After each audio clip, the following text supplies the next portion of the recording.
Здравствуйте, добро пожаловать на канал Safe Life.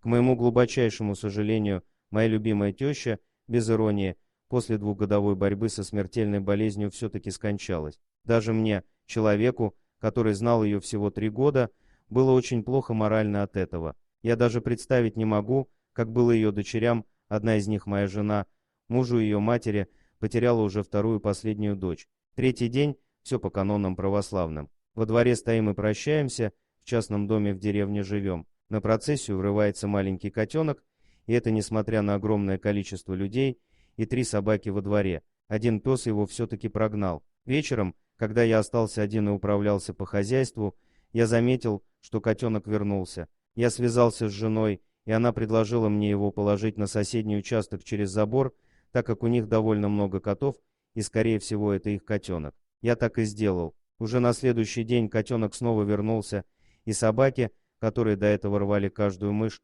на него 0 внимания. Жена согласилась его на время оставить. Котенок оказался невероятно ручным, мурчит в 2 темпа одновременно, не знаю, как у него получалось, от рук не отбивается, но и не просится, спит только с людьми, а именно с супругой моей. К тому же я впервые увидел, как кот мурчит во время того, когда его купают. Когда мы впервые отпустили его из комнаты, он тут же помчался в зал и лег под столик, на котором стояла свечка и фотография тещи, хотя обычно кошки очень осторожно исследуют незнакомую территорию, а этот как будто тут уже давно все знает.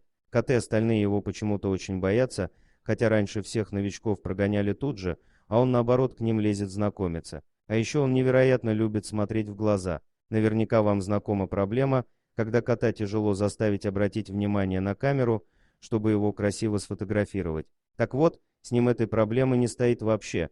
Постоянно смотрит каждому в глаза, да так пронзительно. Очень красивый взгляд. Совпадение или это реально что-то мистическое, я не знаю, но очень хочется верить, что этот кот к нам прибежал не просто так. К тому же я знаю как минимум 4 истории, где в день похорон в дом приходил кот, а через 1,5 месяца бесследно пропадал. Совпадение? Может быть. Спасибо за просмотр, подписывайтесь на канал, где вы найдете еще много интересного, а также ставьте лайки и пишите комментарии, что думаете по поводу этой истории.